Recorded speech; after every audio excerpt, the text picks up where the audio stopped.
He says, bring tithes and offerings. All of them, amen? That there might be what? Meat in the storehouse. Test me and you will see.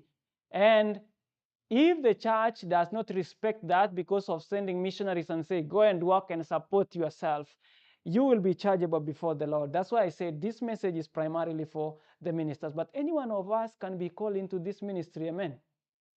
Yeah, so Paul was not supporting himself completely, no. Referring later to his experience in that city, he wrote to the Philippian believers in acknowledgement of the gifts he had received from them while there, saying, even in Thessalonica, ye sent once and again unto my necessity. Philippians 4:16. Notwithstanding the fact that he received this help, he was careful to set before the Thessalonians an example of what? Diligence. Did we read that diligence is a principle of success? And so Paul did show that example, so that none could rightfully accuse him of covetousness, and also that those who held fanatical views regarding manual labor might be given a practical rebuke. Amen? So Paul wanted to avoid covetousness. You see, we read in the book of Proverbs that a slothful person desireth, and he will die because of coveting. You see, if you are a minister and you do not have means, and you are working, you are going to labor in the field and you are sharing the gospel, but you do not have, and the church is unable to support you, you know you will keep coveting. You understand that? Each time you see people with means, you will say, I wish that the Lord will bring such means. Do you think you can still remember? You understand? Because you are in want. But Paul didn't want to be in that situation, to avoid covetousness for the minister, and again, to correct fanatical views regarding labor. He gave a practical rebuke. And what's the best way of teaching the church except by practicing it yourself? If the minister stands on the pulpit and teach people about diligence, and he himself is not diligent, if he teaches people about manual work, and he himself doesn't work manually, will the church really embrace his teachings? The gospel is better practiced than taught. Amen? And I really believe that's what Jesus did. He did much than he taught. When Paul first visited Corinth, he found himself among people who were suspicious of the motives of strangers. The Greeks on the seacoast were keen traders. So long had they trained themselves in sharp business practice that they had come to believe that gain was godliness, and that to make money, whether by fair means or foul, was commendable. Now you understand this was the dominant thought at Corinth. These Greeks, being traders, seasoned traders, they came to believe that gain is godliness. Wewe unaenda kufanya kazi kwa watu wenye wanaamini kupata mapato, hiyo ndio kukua Mkristo. Umeelewa? Na wewe unakuja na wewe unataka kuhubiri bila kufanya kazi, utawashawishi hawa watu? Watasema, do you want me to become like you? So he says Paul was acquainted with their characteristics, and he will give them no occasion for saying that he preached the gospel in order to enrich himself. Amen? And ministers should also know this. We are not going to preach to earn means for enriching ourselves. We just want to preach the gospel and win the people to Jesus. Amen? And if there are people who will think we are preaching because we want means, I ask you, even in Kenya, is the thought dominant that when someone becomes a pastor, it's because he wants money? If you open your own church, in fact, even in our place, when we separated from the mainstream church, people will say, awa wameanza kanisa yao. I remember even one brother wrote to us and he said, the tithes you are eating, you will vomit all of them, pretending that you are ministers. Now, I'm not entitled. I was not entitled to any tithe. That was false accusation from him. But do you understand the dominant idea? So if you are going to work amid these people who think when you begin a church, it's because you want what? Money. And that was a situation where Paul was.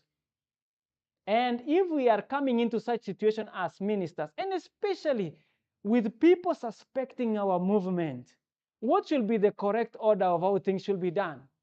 Shouldn't we be so balanced, avoiding extreme views on each direction? Because I said earlier, there are two extreme views. One is to love the world and to advance the works of the world and gain as much money at the expense of the gospel. You understand? And the other view will be just preach and preach and preach. Worry not about tomorrow. You understand that? And especially if you are working among us people who are suspecting us, thinking like we separated because we didn't receive a fair share of tithes in the church. No, that was not the reason. We separated for truth's sake. Amen? And I think like Paul, we can act this noble task as he did. So we continue reading here. He might justly have claimed support from his Corinthian hearers, but this right he was willing to forego, lest his usefulness and success as a minister should be injured by the unjust suspicion that he was preaching the gospel for gain. He will seek to remove all occasion for misrepresentation, that the force of his message might not be lost. Amen?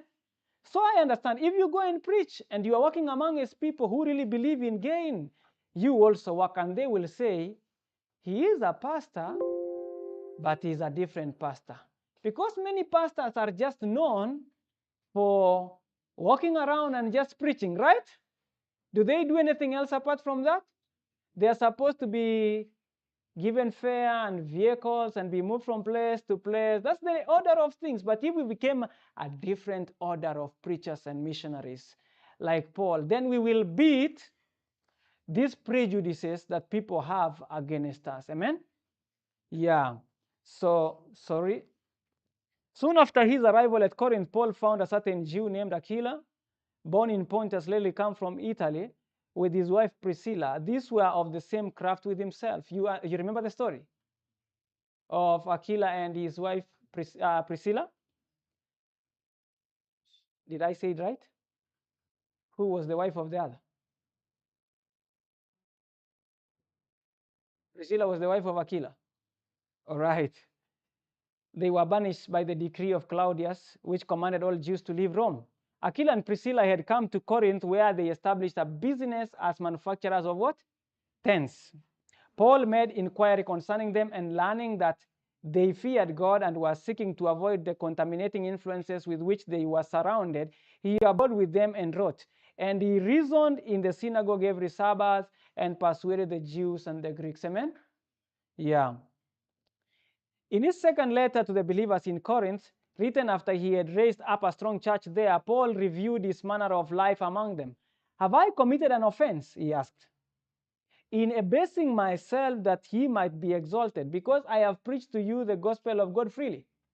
You see, he never received at Corinth. He just preached and he supported himself. And now he says, did I make a mistake? Did I offend you by doing that? By abasing myself to make you? He says to make you what? Oh, you are not having the akili yangu bado inaniambia mnasoma kutoka huko. Kumbe ni mimi peke yangu nasoma. Okay, so he says, abasing myself that he might be exalted. So he abased himself that they might. He said, I robbed other churches, taking wages of them to do you service. And when I was present with you and wanted, I was chargeable to no man. For that which was lacking to me, the brethren which came from Macedonia supplied. And in all things I have kept myself from being burdensome unto you. And so will I keep myself, as the truth of Christ is in me. No man shall stop me of this boasting in the regions of Achaia. Amen? So Paul will have something to boast about. He said that when I came to you, I was not burdensome. Amen?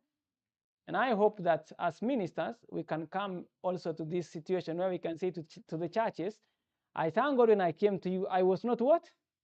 Burdensome. I was not chargeable to you. He says he robbed other churches. He received means from other churches to support that other church. And that's the best thing we can have. Paul tells why he had followed this course in Corinth. It was that he might give no cause for reproach to them which desire occasion.